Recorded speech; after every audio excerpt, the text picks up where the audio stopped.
This portion of Lee Pitts Live is brought to you by Hodges University, educating the leaders of our community for over 20 years.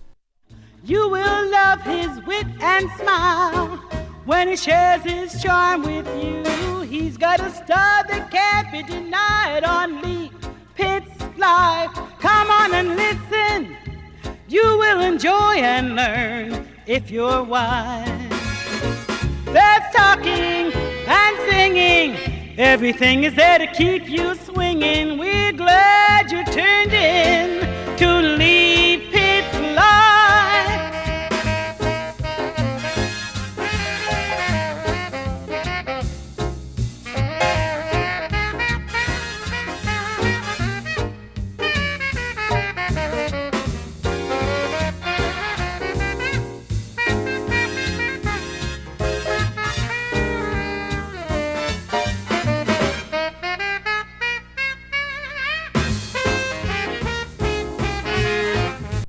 I'm delighted, Southwest Florida. I'm honored to have the honorable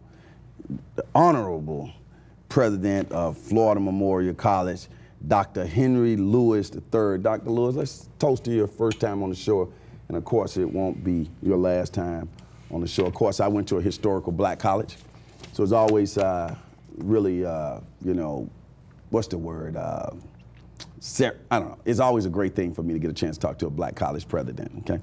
Now, let's get a little background on you. You actually were the interim president at FAMU for quite some time, and now you're over at Florida Memorial.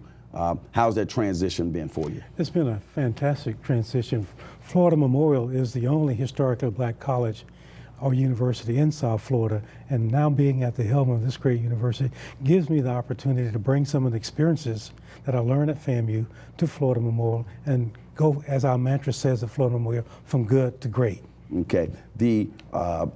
When you look at the demographics of the types of students that you're trying to attract to Florida Memorial, are you looking primarily in the state of Florida and then secondary outside the state, or do you recruit throughout the whole country? We actually recruit nationwide as well as internationally. About 15% of our students are international students. About 20% are from outside of the state of Florida. The majority of our students do come from a three-county area: Palm Beach, Broward, and Dade County. And obviously we want to get more from this Southwest Florida coast, and that's why I'm here. Right, they can just go straight across Alligator Alley and you're right there at Florida Memorial. 2 hours away. 2 hours away, so we're gonna make sure that happens. Now you have a big visit the campus day. What's the proper terminology for that? Well, our new student orientation comes on Friday, August 10th. All of the new students who will be coming in for the fall will be there. Our entire leadership team of the university will be helping our new students move in, as well as members of our board of trustees. I want you to know, Doctor, that you don't see it, but we're looking at some wonderful images on the screen of the campus. And one of the things that stood out to me is that new, I think it's a gymnasium that you're building that we're looking at right there. Tell us the status on that and why is that so important to the community? Well, we're breaking ground for a brand new 3,500 seat gymnasium that will be both a gymnasium as well as a wellness center. We want to provide opportunities for our faculty and staff and our students to have a quality of life and a health that they need. And having this new facility will give us all of the resources that we need to have a state-of-the-art gymnasium for our women's and men's basketball team, as well as health facilities for our faculty, staff, and student body. Outstanding. Let's talk about financing, the Pell Grant. I got a chance to go to, I think that was a Pell Grant, all these different types of grants that allowed me to actually go to college. And what's your position on where we are now in terms of the increase in the amount for Pell Grants or cheaper access to educational finance in general? Yeah. Lee, Pell Grant has been the medium for so many students to get a college education, and Congress just recently was threatened with the position of changing the interest rates for our student loans and other grants from 3.4 to 6.8%. That would have doubled the interest rates and cut out a large proportion of our students' ability to attend college. Luckily, we were able to work with our members of our congressional delegations, and Congress did give us a one-year extension just 2 weeks ago in order to allow students another year without this interest rate increase. Now, is this interest rate, when you say give you another year, does that mean that they may change their mind within that year, or this is inevitable? And if not inevitable, what can the public do to say, hey, don't do it? I think the public needs to recognize that they our students' access to higher education is at jeopardy right now. And they've got to make sure their congressional representatives vote no when it comes up again in 2013 about this interest rate increase for all of our loan programs stand to go that way with an interest increase. Now let's talk about the 2020 vision for Florida Memorial College. Where are we now in achieving that? Well, Florida Memorial brings a long legacy of history to this state and this nation. And whenever we sing Lift Every Voice and Sing, the Negro National Anthem, that was penned by James Weldon Johnson while he was a faculty member on the campus of Florida Memorial University. We're in a new era right now. We're going, our board has adopted this Vision 2020, which is our strategic roadmap for transforming Florida Memorial from good to great. In that is a new school of nursing. You talked about the new gymnasium, expansion of our science facilities, because in the future, jobs are going to be in what we call the STEM disciplines of science, technology, engineering, and math. That's where the jobs are. And that's why we are increasing our resources to provide opportunities and facilities for our students to be trained in those STEM disciplines. Let's go back a second. We've been seeing an airplane. People seeing this airplane graphically coming up on the screen, and we're looking at it now. And I know there's an airport located near Florida Memorial College. Talk about Florida Memorial as it relates to aviation. Absolutely. We're located right adjacent to the Opa-locka Executive Airport, which is the private airport for South Florida and Miami. But aviation is one of our signature programs. We had a young man, Barrington Irvin, one of our graduates, who as a student built his own single-engine plane and flew it around the world. Not only did he fly it around the world, he flew it in record time. He is now in the Guinness Book of Records for that feat, and the first African-American to do that. Great role model. Our Board of Trustees just approved us to buy our first airplane, a Cessna 172, for our aviation program, so our students will have an opportunity to train in their own airplane. We have simulators right now, of course, for most of the airplane cockpits, but having our own airplane will allow our students first-hand training on an airplane with that Florida Memorial tail on it as well. Outstanding. Let's go back, STEM. I'm hearing a lot about STEM, and in fact, I think that the whole emphasis behind STEM is a great thing in the long run. But we need to get more minority students to take advantage of opportunities and develop that science background and math background. Can you sort of tell them what the future can hold for them with a strong STEM training? Absolutely. When you look at all job forecasts for the next 10 to 20 years, those jobs are going to be in engineering, science, technology, and mathematics. And all of those disciplines are solely underrepresented with minorities, and particularly African Americans right now. We are now pushing our science, our biology, our engineering programs so that they can expand to offer more opportunities for students in the future. Let's talk about specifically those programs at Florida Memorial. The professors that are there, the doctors that are there, it's world-class training, right? We have a world-class faculty that offers world-class training in an environment that both is challenging intellectually, but nurturing as a student. Our class sizes are usually about 20 to 25 students, and our faculty know each student by name.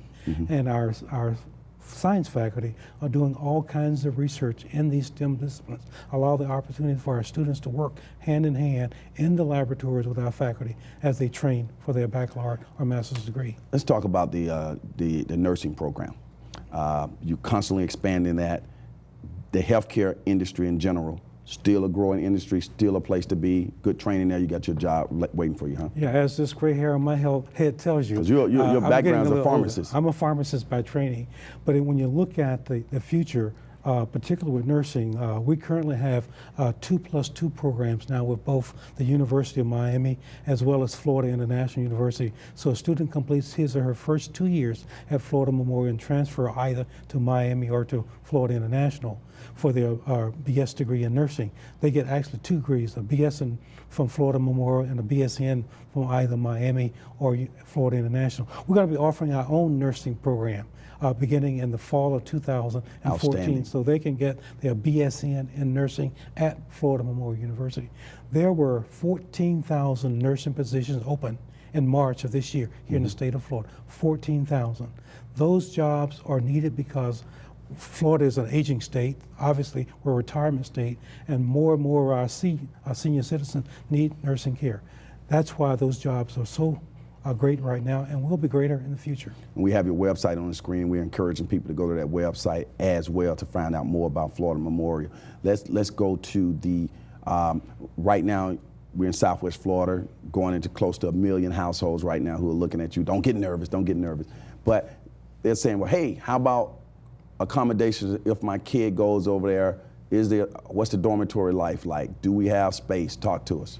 We just built a brand new state-of-the-art, what we call Living and Learning Center, in which students, there are 4 buildings, 2 female, 2 male, in which each building has its own computer facilities, its own exercise facility, its own study laboratories, complete living and learning facilities for all of our students. Last fall, we gave every one of our 2,000 students brand new netbook computers. Wow. Our plan this fall is to give each one of our incoming and existing students iPads so that they will be on the cutting edge of technology for their academic experience. One of the things that I remember, Dr. Lewis, when I was in school, this whole emphasis about giving back to the community, emphasized at Talladega College, historical black college. And I still think that it resonates through a lot of us who graduated from there. And I noticed that that was something that you do on your own, but you guys have formalized the whole community service that students are going to be required or required to participate in. Talk about the importance of that and how that works out. We have, and it's critical, I think, that we train our young people to give back to their communities, to be a part of the community, to be a part of solving the problems of their communities. And because of that, we've implemented our community service learning program, which is a requirement for all of our students who come to Florida Memorial University. They must do 200 hours of community service while they enroll at the university. They can do it in Miami, or they can do it when they go back home for spring breaks or Christmas breaks or whenever. Now, the point is to give back to the community and be a viable part of the solutions in the community and not part of the problem. Excellent. The community, the university concept, break that down to me in a Sesame Street way so I can understand. That community university is our concept of making the university and the community one. You know, a lot of times universities are accused of being in the ivory tower. Right. We want to bring that ivory tower to the neighborhood, to the street, so that the knowledge that we have can be transmitted to the community, to Joe Sixpack and all of the other guys and ladies on the street, so that they can move along as the community moves along with the university. So we're out there solving the problems. What do you say to those people who say, I don't want to send my kid to a historical black college. They're going to only interact with black people. They're not going to be adjusting to the real world. This is not the real world. The real world is all different races on a college campus. Go. And on our college campus, it's a real world as well. While we are historical black, we are very integrated. We have white students. In fact, we have students from 28 countries on the campus of Florida Memorial University. So when you come, you get a diversity of cultures, you get a diversity of experiences, you get a diversity of opportunities to learn. We have students right now in Spain. We have relationships in Russia, in Africa, in China. We are international in the scope, and we're certainly international in the people that are represented on the faculty and the student body on our campus as well. Well, let's go back to that event that's going to take place on August the 11th, right? So go back to that. Yeah, the orientation's on the move-in is on the 10th. The orientation's on the 11th. I want students, particularly in this South Florida area, to look at Florida Memorial as an opportunity for them to achieve their post-secondary education after high school. You have an opportunity when you come to Florida Memorial to go from good to great. We say there, you come to Florida Memorial as we're lions, we roar in order to soar. Dr. Lewis, it's been a pleasure having you on the show. Let's give Dr. Lewis a round of applause. As the saying goes on this particular show, for those who say it can't be done, they're usually interrupted by those like Dr. Lewis and all the fine people at Florida Memorial University who are doing it. We'll see you next week. Give him another.